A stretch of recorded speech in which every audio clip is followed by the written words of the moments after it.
The galaxy had begun to change, and the tremors caused by Earth's departure from the Council were becoming impossible to ignore. Humans and their allies had gained strength, credibility, and influence, yet with every achievement came new challenges. Powerful factions within the Council were restless, their patience waning. Where humans offered protection and aid, the Council saw defiance. Where humans acted with compassion, the Council feared disruption of the established order.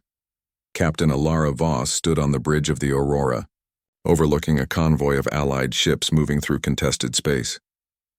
Reports from scouts indicated an unusual concentration of Council-aligned fleets near the Andros cluster.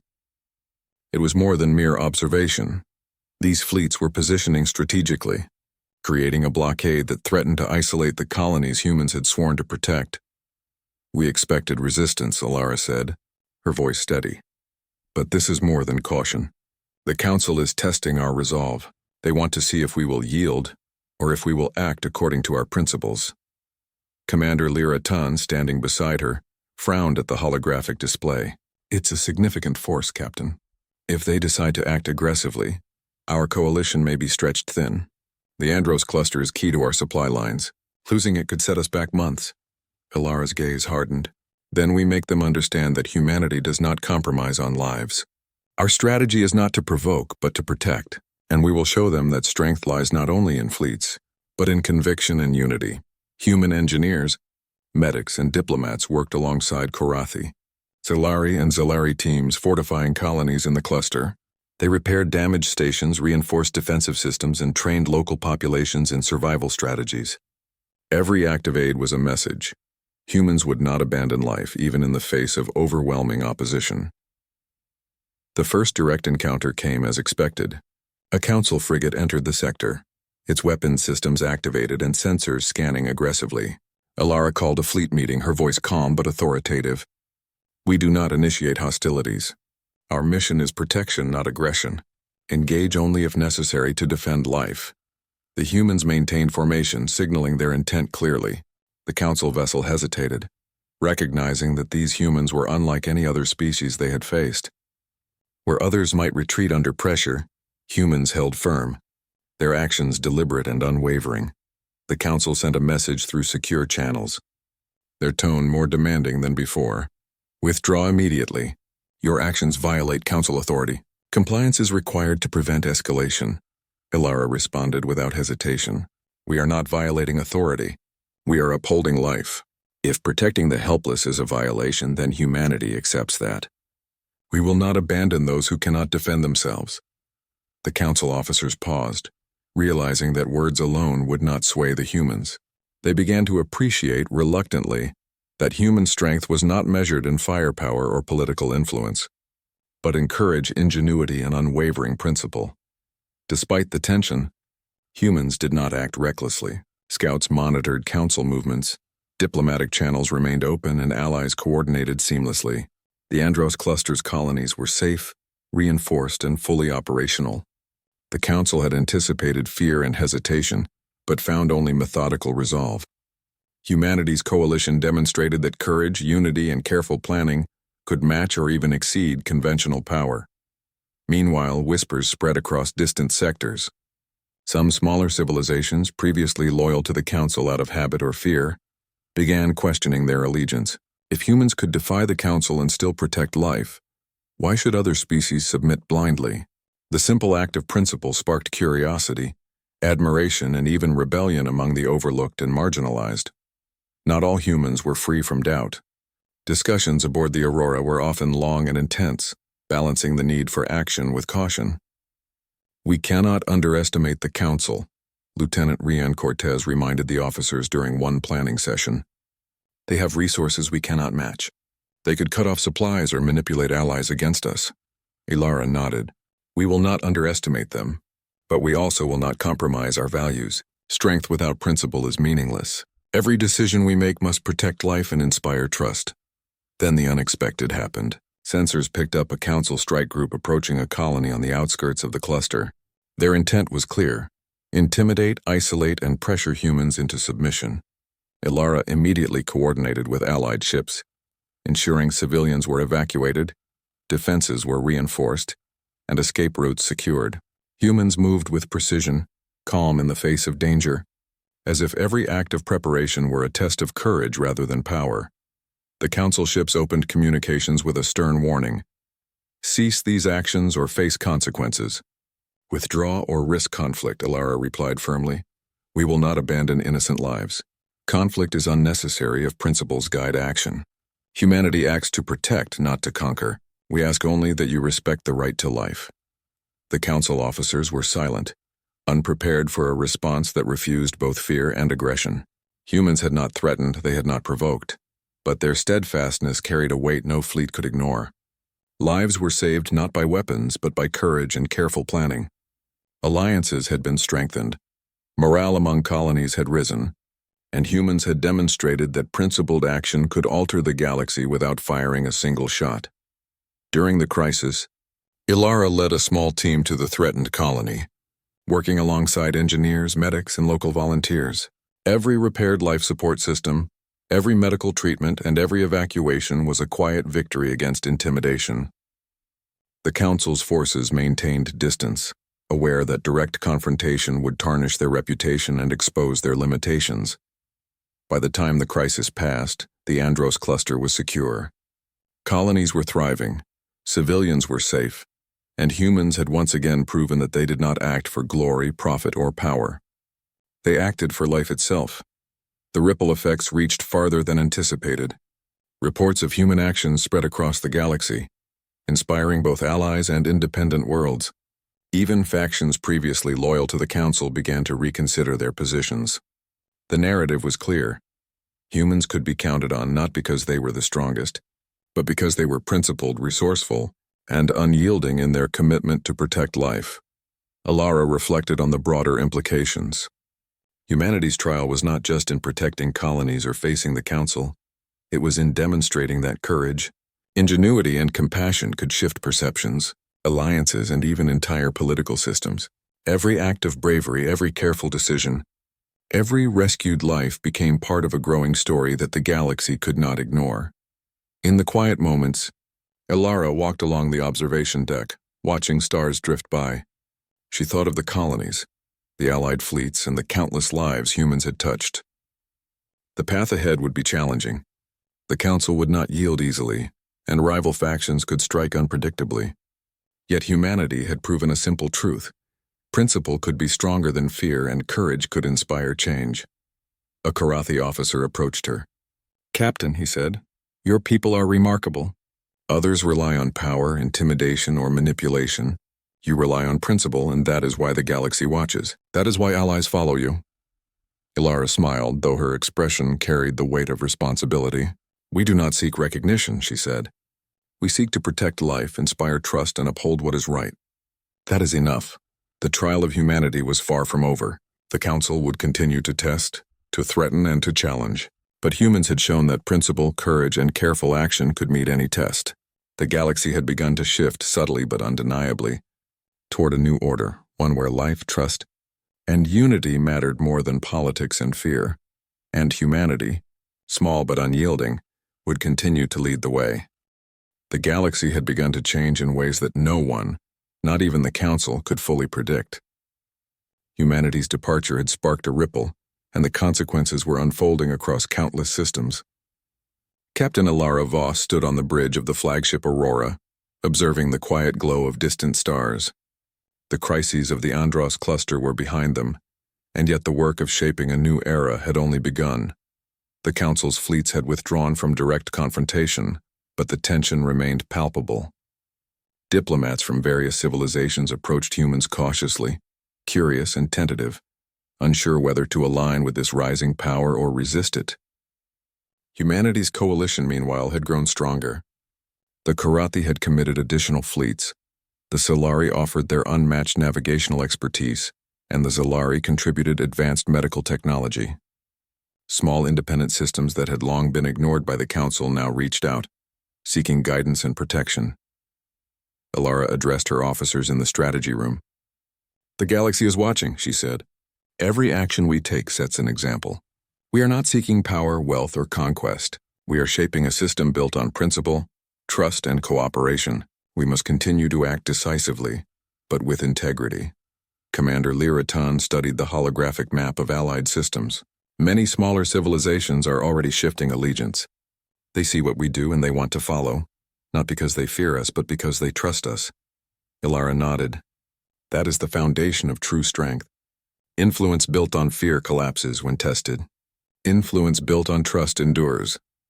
Meanwhile, Earth's fleets patrolled key sectors, ensuring safe travel for merchant ships, humanitarian convoys, and scientific missions. Colonies that had once struggled under neglect now thrived with renewed security and infrastructure. Humans trained local populations in defense, engineering, and sustainable energy. Everywhere they went, they spread not just aid, but hope, a currency far more valuable than any galactic credit or territory.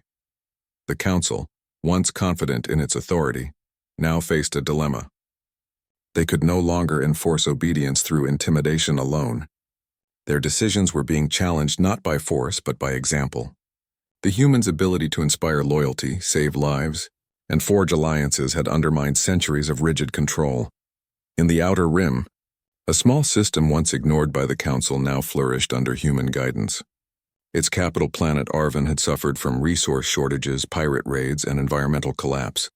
Within months of human-led intervention, Arvin's cities gleamed with repaired infrastructure.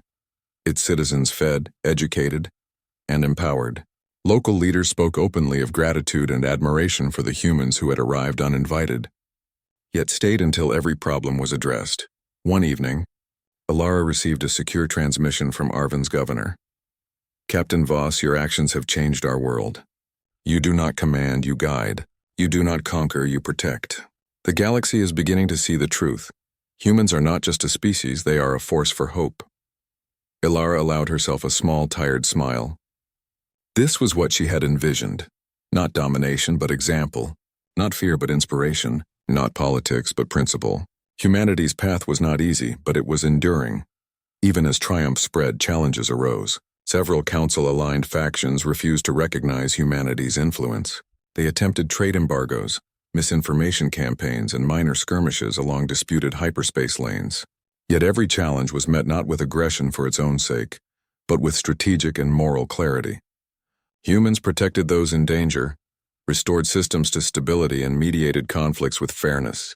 Each success reinforced the galaxy's understanding that humanity's power was rooted in its character.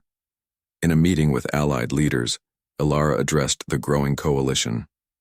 We have seen fear, skepticism, and hostility, she said, and we have seen courage, trust, and cooperation. The galaxy is changing, and we have a responsibility, not to dominate, but to lead with integrity. Every decision we make will be judged not only by its results, but by its morality. The Karathi fleet commander spoke next. Your actions have inspired hope across multiple systems. Entire populations now look to humans as protectors, not conquerors. That is a strength few empires can claim. Ilara nodded. Then we act not for glory, but for life. That is our measure, and that is our guide. The true test came when a previously isolated species, the Lyrans, faced extinction due to a deadly planetary storm. The Council, citing protocol, refused intervention, declaring that the disaster was beyond their responsibility. Humans acted immediately. Fleets carried supplies, rescue teams evacuated the population, and engineers stabilized critical infrastructure. Within days, the Lyrans were safe. Word of the rescue spread rapidly. Across countless systems, beings who had been overlooked or ignored began to see a new model of civilization. One where courage and compassion outweighed protocol and politics. Humanity had not only acted, they had redefined the standard of moral responsibility in the galaxy. Even the Council could not remain indifferent. Delegates convened, debating how to respond to a species that had challenged centuries of control without aggression, without conquest, but with principle.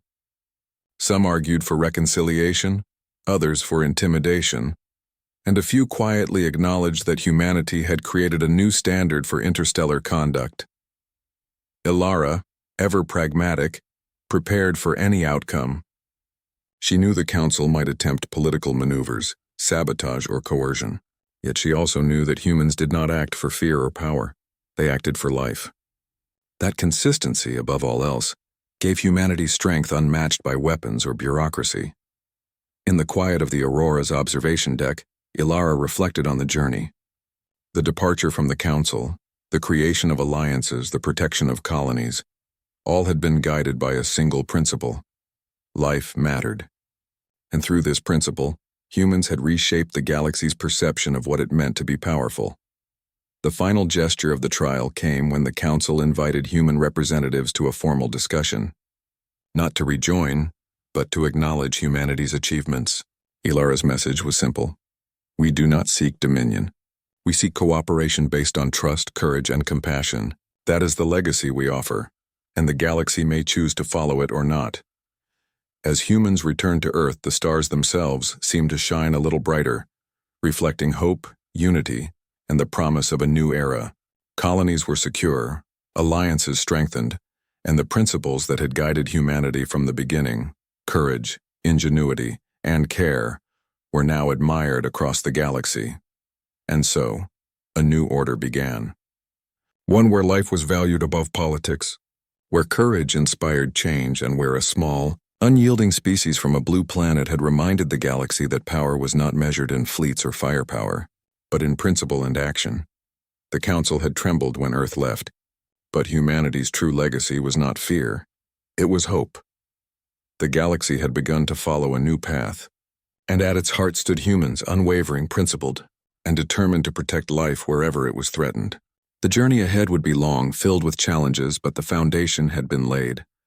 Humanity had proven itself not just as survivors, but as leaders by example, guiding the galaxy toward a future built on courage, cooperation, and compassion. And in the vast silence of space, where stars shimmered and countless worlds awaited, the humans moved forward, ready for whatever challenges lay ahead, leaving behind a legacy that would echo through the cosmos for generations. The floating towers of Andor Prime shimmered against the dark expanse of space, reflecting the endless stars like liquid mirrors. From the distance, the city looked calm and peaceful, but within the council chambers, tension hung thick in the air. Representatives of countless alien civilizations had gathered, their forms and faces as diverse as the galaxy itself. Some tall and lithe, some with multiple limbs, others with colors shifting across their skin like rippling water. All eyes, unblinking or glimmering, turned toward the human delegation. Commander Elena Voss stood at the edge of the human platform, her posture straight, her eyes scanning the massive chamber. Earth's delegation was small compared to the sprawling alien groups, but humans never relied on numbers alone. They relied on will, intelligence, and adaptability, qualities the galaxy often underestimated. Elena had been here many times before, navigating complex negotiations, but today felt different. Today, the Council was not just questioning humanity. They were issuing an ultimatum. The head of the Galactic Council, a being with 3 glowing eyes and a voice like grinding metal, stepped forward. Humanity, it began. Your recent technological advancements exceed what this council considers safe. Your faster-than-light travel, your defensive fleets, your expansion into new systems, these actions threaten the balance we have maintained for centuries. You must abandon your new technologies and submit to our oversight, or you will face consequences that may isolate your species from this galaxy. Murmurs rippled through the chamber. Some species nodded in agreement, their expressions proud and stern. Others looked uneasy, whispering to one another. Elena's jaw tightened. The council believed humans could be intimidated. They believed humans could be forced into submission. They had never understood the human spirit. Elena stepped forward, her voice steady as she addressed the council. We have heard your demands, she said, and we understand your concerns. But humanity will not give up what we have worked for. We will not abandon our progress or our colonies. We are willing to discuss cooperation, but we will not be dictated to. A sharp silence followed. The council members blinked, some in disbelief, some in anger. Humans had spoken boldly without fear. Boldness was a language many species did not understand. They preferred caution, obedience, and hierarchy. Humanity spoke in a language of courage, and it made the chamber uneasy. From the back of the room, a representative of the Valar race, a reptilian species known for their strict discipline, hissed in frustration. They dare defy the council? They are arrogant and reckless. Do they not realize the power we hold? Elena ignored the hiss. She knew fear was the council's greatest weapon, and humans refused to respond to it. Instead, she signaled to her team. Across the room, Earth's ambassador, Dr. Tariq Anwar, a young scientist with sharp eyes and a quick mind, rose from his seat. Council members, he began, his voice calm but firm. Humanity has always learned by exploration, by trial, by adapting to challenges. We do not ask permission to survive or to advance. We seek understanding, but we will not be bound by rules that ignore the realities of our species. You must see that cooperation cannot exist where freedom is denied. Some council members shifted uneasily. Tariq's words were not threats, they were simple truths. But truth, when spoken with certainty, could feel more dangerous than any weapon. The council's head glared, eyes narrowing. You underestimate the council, human. Do you believe your words can change centuries of law? You are fortunate we have not acted already. Elena's voice cut through the tension, sharp and unwavering. We do not underestimate you. We understand you are powerful. But we also understand ourselves. Humanity has survived storms, invasions, and crises on our own world. We have risen above challenges that would have ended other species. Our strength lies not only in our technology but in our courage, our unity, and our ability to adapt. You cannot legislate that away. A murmur spread through the alien assembly. Some species, who had always considered humans simple and disorganized, now looked thoughtful. Humanity's confidence was not arrogance, it was earned. The council deliberated quietly for a moment. Elena knew this silence was dangerous. The council was testing, observing, measuring how much pressure humans could withstand. But humans had been measured before, and had often surprised the galaxy by defying expectations. Finally, the council's head spoke again, voice lower, sharper. You have made your choice. Know this, human. The consequences of defiance will not be simple. We may isolate you, restrict your colonies, or act against your fleets. Your species will face challenges unlike any you have known. And yet, it is clear that you will not bend. Elena nodded, not in submission, but in understanding. Then you know who we are. The council session ended and representatives began to leave. The chamber emptied, but the weight of what had just transpired lingered in the air. Humanity had made a clear choice. They would not bow to threats. And the galaxy had taken notice. Later, aboard the human command ship orbiting Andor Prime, Elena gathered her team in the conference room. The sleek interior of the ship hummed softly with energy, lights reflecting off polished metal surfaces. Tariq leaned over a holographic table, tracing star systems with his fingers. The council underestimates us, he said. They think we can be controlled through fear and politics. But they don't understand how humans adapt. We already have systems in place to protect our colonies and fleets, and we are not alone. There are other species who will respect us once they see what we can do. Elena paced slowly. They'll test us next. Maybe with fleets, maybe with sanctions, maybe with spies. But we will be ready. Humanity thrives under pressure. Every challenge is an opportunity, and every threat makes us stronger. A young communications officer, Juno Kessler, spoke up. Commander, messages from Earth are already showing excitement. People are proud. Humanity sees itself as more capable, more united. The Council may have intended to scare us, but they've done the opposite. They've reminded everyone why humans are different. Elena allowed herself a small smile. Exactly. The Council may control many things, but they cannot control the human spirit. And they will soon learn that spirit is unpredictable. They will underestimate us just as they always have. And that will be their mistake. In the following days, across human-controlled space, messages of unity and innovation spread like wildfire. Engineers refined starship designs. Fleets conducted drills in previously impossible maneuvers, and colonies reinforced themselves in ways that blended old human strategy with cutting-edge technology. Humans were not reacting with fear. They were preparing with creativity. Tariq spent long hours in the research labs, refining stealth technologies and faster-than-light systems that could evade detection from even the most advanced sensors. If they think they can watch us, they're wrong, he said to Elena during one briefing. We'll be able to explore sectors they don't even know exist, and we'll learn more from that than they could ever imagine. Elena nodded. That's the point. We do not act from fear of punishment. We act from knowledge, ingenuity, and the drive to survive. That is humanity's advantage. By the end of the first week after the council session, reports began to arrive from distant colonies. Humans were already expanding cautiously but confidently, setting up supply lines and surveillance networks that no Council fleet could fully track. The Council had intended to intimidate humanity, but instead, they had unleashed determination, creativity, and the subtle force of unpredictability. And back on Andor Prime, in the distant Council chambers, whispers began to spread. Some Council members, who had always considered humans weak or manageable, now looked at one another uneasily. Humanity had made its choice, and it was a choice that could not be ignored. The galaxy, which had long thought itself stable, was about to be reminded that humans were not a species to be controlled. They were a force to be reckoned with. Commander Elena Voss stood on the bridge of her ship, looking out at the stars. The lights of Andor Prime faded behind them as the human fleet turned toward the outer systems. A storm was coming, not one of destruction, but of challenge, innovation, and defiance. Humanity had chosen its path, and the galaxy would tremble in response. Elena's voice echoed softly through the bridge. "We've made our choice, and now the galaxy will learn what humans can do." Across the stars, humanity was stirring. While the Council on Andor Prime had assumed fear would bind them, humans were responding differently. They were acting.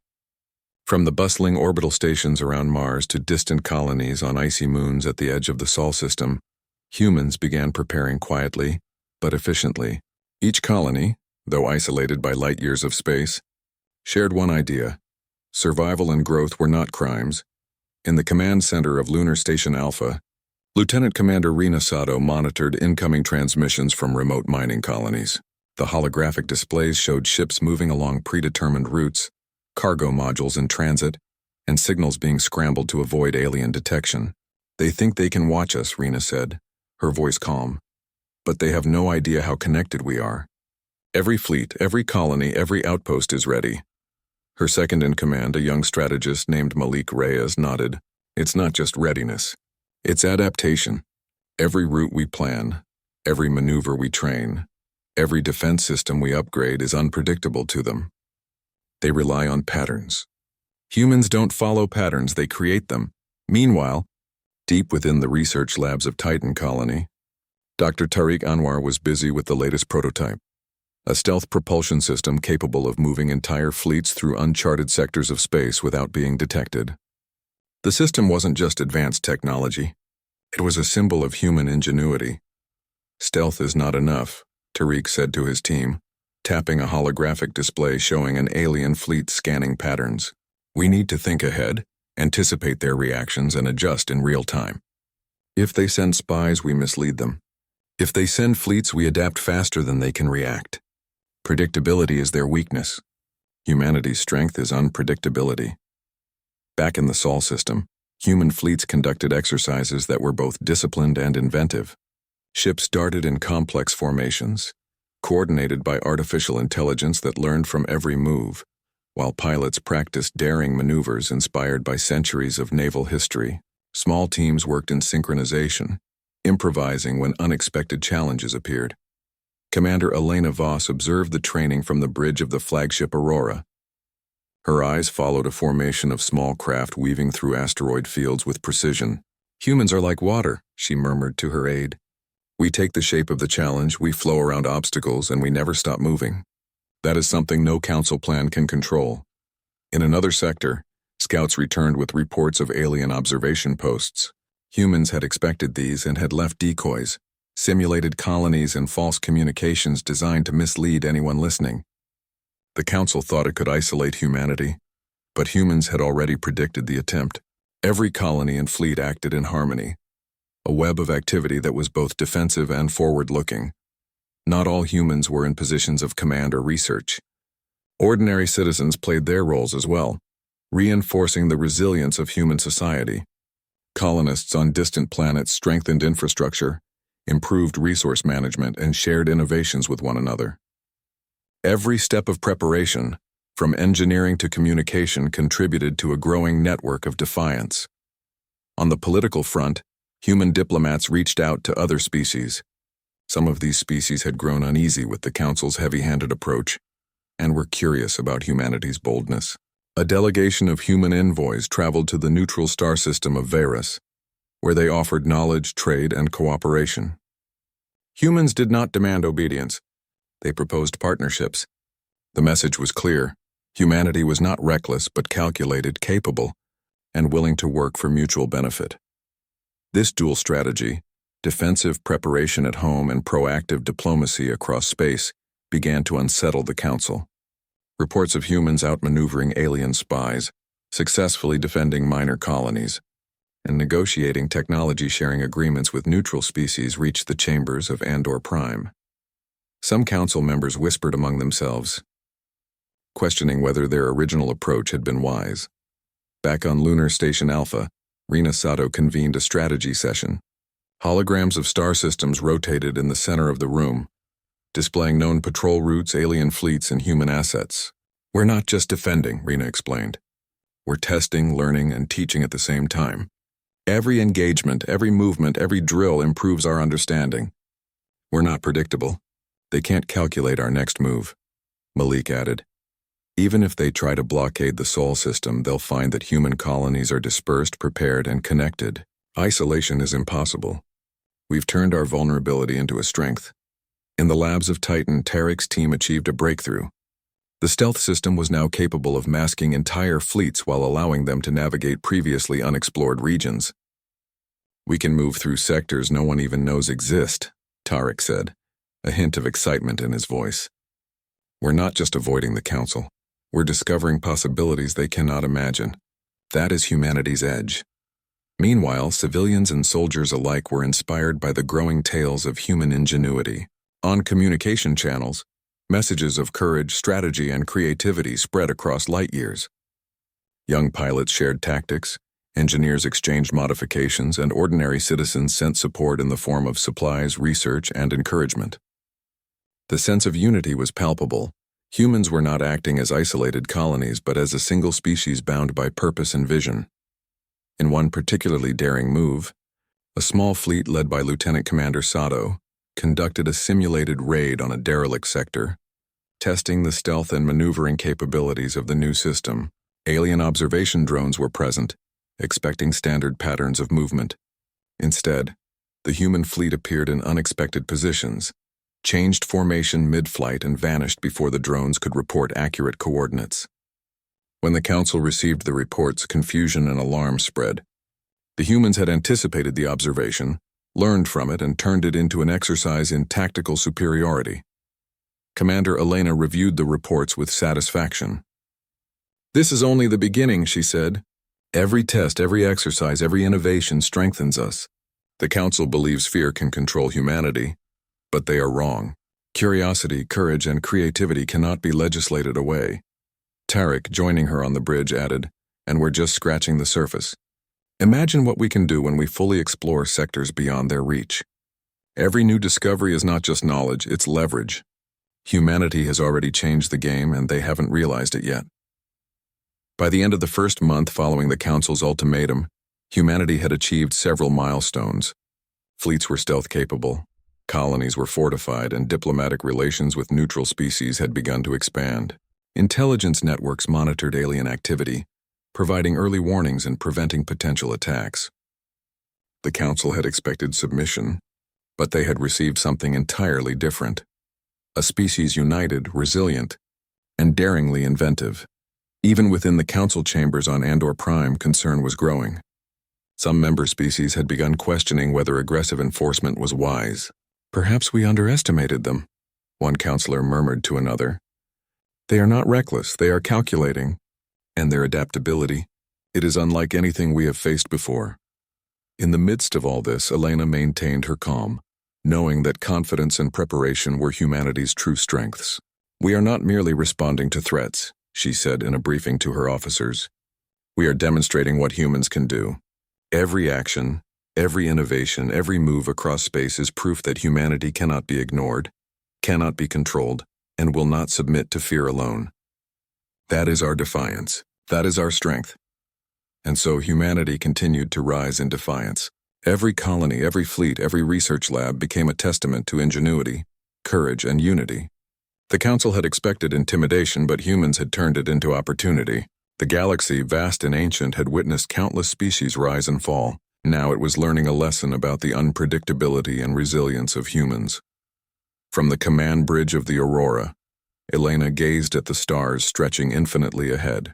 Each star represented a system, a colony, a challenge, and a possibility. Humans were ready to meet them all. The Council may have thought they could dictate humanity's path, but humanity had already chosen its own. And as the human fleet spread quietly through the outer systems, testing, learning, and strengthening, the galaxy began to notice. Reports of human ingenuity and tactical brilliance were spreading, creating whispers, speculation, and even admiration. The Council had underestimated the species that had once seemed fragile and bound by fear.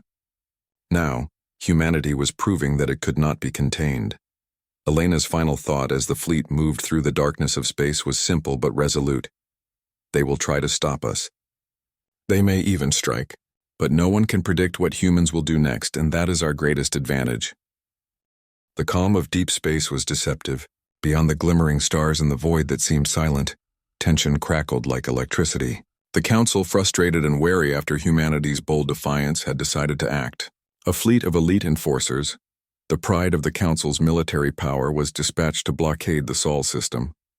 They believed the humans would hesitate, fear, or submit. They believed in their authority. They believed in predictability. They were wrong. Commander Elena Voss stood on the bridge of the flagship Aurora, observing the edge of the system through reinforced glass. The Council fleet had arrived, massive and imposing, forming a semicircle around the inner planets. Each ship was bristling with weaponry, shields glowing with alien energy, engines pulsing like living hearts. The humans had seen similar fleets in simulations, but this was real. This was the moment to demonstrate that the Council had underestimated them. "Status report," Elena commanded.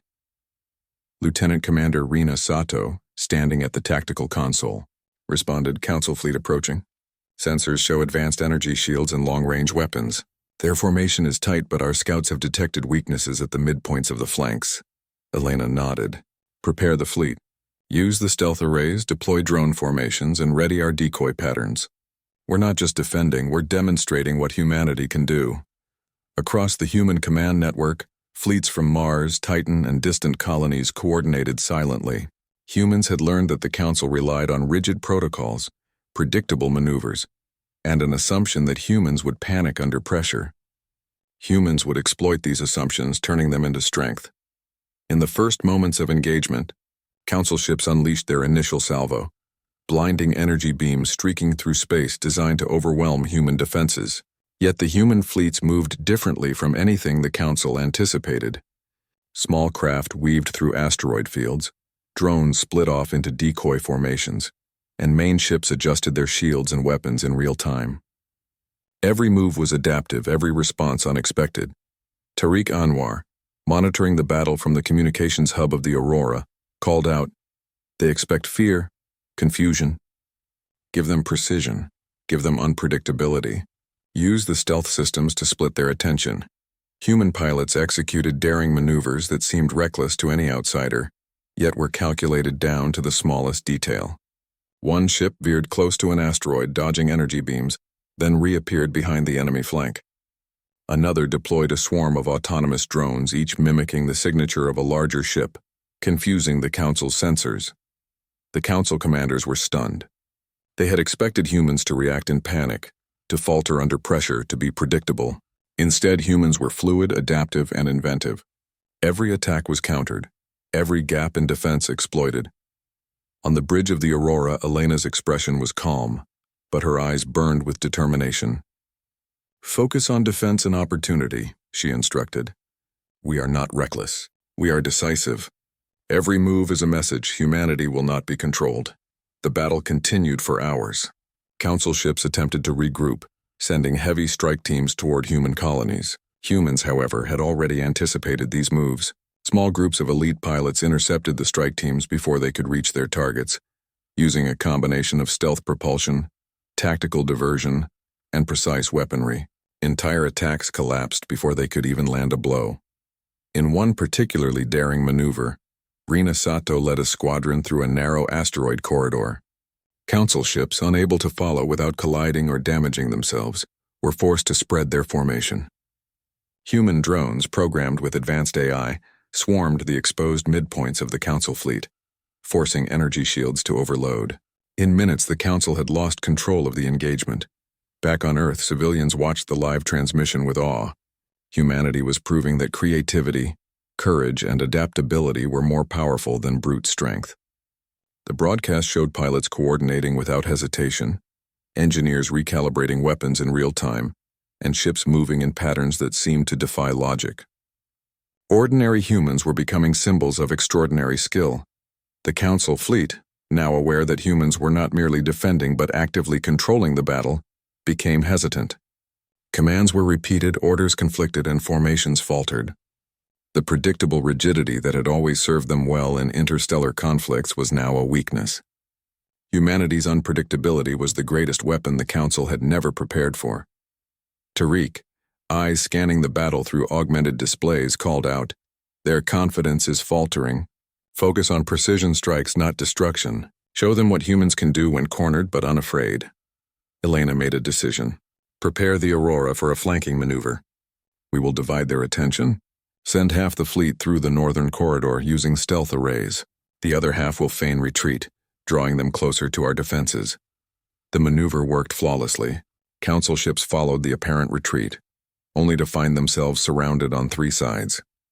Human drone swarms jammed their sensors while precision volleys targeted critical systems. Damage spread across the enemy fleet, shields collapsing, engines failing. The Council commanders could not believe what they were seeing. Humans, smaller in numbers, had outmaneuvered the elite forces of the entire Council. Even the most skeptical alien observers began to whisper. "They are remarkable," one muttered. "This is unlike any species we have faced. Their coordination, their adaptability, it cannot be predicted." Amid the chaos, Elena remained composed. She knew the importance of restraint. The humans were not here to annihilate the Council fleet. They were here to prove a point. Humanity's message was clear. Defiance did not mean recklessness, and courage did not mean submission to fear. As the battle ended, Council ships retreated, damaged but functional. Humanity had not lost a single colony, and their fleets had suffered only minor damage. Across the galaxy, reports of the engagement began to spread. Humans had faced the most elite forces of the Council and had emerged not only unbroken but victorious in spirit. On the bridge of the Aurora, Elena allowed herself a rare smile. They expected fear. They expected hesitation. We gave them calculation, courage, and creativity. Humanity has sent a message they will not forget. Tariq leaned over a holographic map, marking the positions of human fleets. "This is just the beginning. The Council will be cautious now, but the lesson has been learned. Humans are not predictable and we are not weak." Even among human civilians, the story spread quickly. Children, engineers, students, and leaders alike celebrated the ingenuity and bravery displayed by their fleets. The Sol system became a symbol of human resilience, a beacon for every colony under threat. For the first time in galactic history, an entire species had openly defied the Council and succeeded. In the Council chambers on Andor Prime, the mood had shifted. Members whispered urgently, some pacing, some seated with tense expressions. The pride that had once guided their actions was replaced by doubt. The humans were not merely surviving, they were excelling. They had turned expectation into opportunity, weakness into strength, and fear into resolve. One counselor, an elder from the Valerian species, spoke quietly but firmly. "They are not a species to be contained. Every assumption we held has been challenged. Their creativity, courage, and coordination, it is beyond what we thought possible. We must reconsider our approach." Back in the Human Command Center, Elena addressed her officers. "Remember, this victory is not just in battle. It is in our unity, our preparation, and our vision. The Council will watch us closely, and some will challenge us again. But we now know our strength, and they now know it as well. Humanity has changed the rules of engagement, and we will continue to adapt, to grow, and to thrive." As the human fleets regrouped, the message was clear. Humanity was no longer a species to be controlled. They were innovators, defenders, and a force the galaxy had underestimated. The first shock had been delivered, and the reverberations would continue to spread. Elena gazed out at the stars. The vast expanse of space stretched infinitely before her. Each point of light represented a system, a challenge, a possibility. Humans had faced one of the most formidable fleets in the galaxy. and had prevailed through courage, ingenuity, and unity. The battle had proven a simple truth. When underestimated, humanity could turn expectations on their head, reshaping the galaxy's perception in a single engagement. And in that moment, Commander Elena Voss understood something profound. This was only the beginning. Humanity would face greater threats, greater challenges, but nothing could erase the lesson they had already delivered. The galaxy had underestimated humans, and it would never make that mistake again.